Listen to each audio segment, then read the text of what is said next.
The student media advisor for the student media department at MSU. I advise the student newspaper and the student-run radio station, which means I get to give them advice, but they don't have to do it. There's like a lot of weird reasons why, and if like I'm being completely honest, which I probably will, FYI, it's gonna happen. I I knew I needed a real job. I was going through a really hard time. So I was getting a divorce, so I needed a job.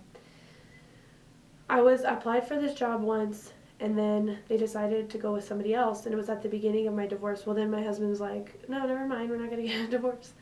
And then he was like, "Yeah, for real. Like we're gonna get a divorce." And luckily, the job popped up again. It was like the most random thing ever. Like it was the perfect time span. I really, really love the university. I love campuses, like university institutions. And then I really like students. When I was going to school, I realized that I like mentoring students when I was getting my degree because I was like in my 30s and everybody was in their 20s.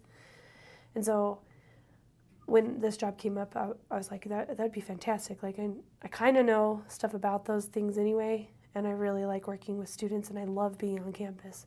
So I thought all those things would work out well, and I was right. So I don't know if there's a big difference in the way I interact. There's definitely a huge difference in the way they interact with me, which is totally fine.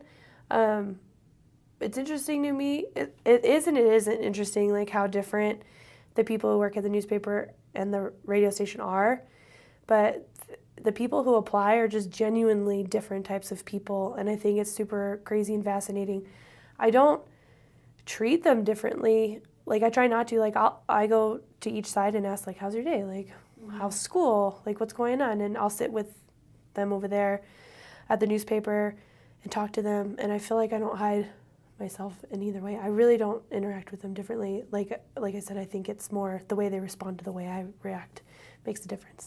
I think I'm okay with working. Like I do what I need to do. I do what I'm supposed to do for my job, which is mentor students and do paperwork and make sure that I'm being a liaison for them and the campus and that they're being able to do what they need to do. And I do that properly. As far as my MFA program, luckily I'm in my first semester, so it's really an experimental phase. So I'm able to kind of get by with a lot of that, being able to just experiment with a lot of things, present that. But real quickly, as my reviews are coming up, and I have to stand in front of all of the faculty in the art department, all of the grad students, give a 20-minute presentation and talk about all the work I've been doing this semester, and present an annotated bibliography and an artist list with a synopsis for each thing, describing why they affect the work that I've been doing this semester. And that is starting to stress me out because I'm thinking, wow, I wish I would have prepared for this a little bit more. But I think right now I'm balancing it okay. And I think the biggest reason that I'm able to do it is because I'm really honest, like with my professors about my situation. Like if I didn't do something, I'm like, I didn't do it. And like, not that I don't do things, but I'm just like, this is what happened. And I don't know if that is a good big reason why, but I'm probably too honest, like blatantly honest about things. I like literally feel like I'm failing as a mom every day, which is weird because I feel like I can balance work and school, but then I put motherhood in with it, and I think I just feel so strongly about being a mom, and I feel like I'm failing at it. It's so hard. My daughter like cries all the time when I drop her off for school. She's kind of stopped, but like she just went through this phase where every morning she was going to cry. She didn't even want to do ballet in the evenings with my sister-in-law and her cousin because all she did the whole time during ballet was say like, I want my mom, I want my mom. She was just crying the whole time. And that's on Wednesdays when I go to school all day. Like I'm at school until 9 p.m. So I don't see my kids I don't put them to bed on Wednesday nights. And so I started feeling really horrible, and then I thought, okay, it's just a phase, like she'll be okay. But then at the same time I'm like, do I want her to be okay with this? Like she's gonna have to learn that I'm just not around.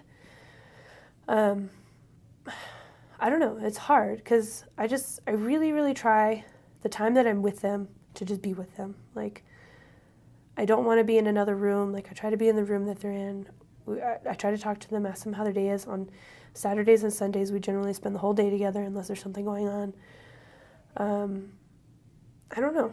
Like I think sometimes I'm like, I think I'm doing okay, but then other times I'm like, I don't really think I am, and I don't think anybody would be honest with you if you weren't. like, oh yeah, you're really sucking at this job right now, but like about being a mom. But most of the time, everybody's pretty supportive. This is short term. What's going on right now in my life is short term. And I focus on that a lot. Because I feel like the life my kids have right now it's good. It's a good life, but it's not the life that they want. It's not the life I want, but it's short term. We'll get out of it eventually.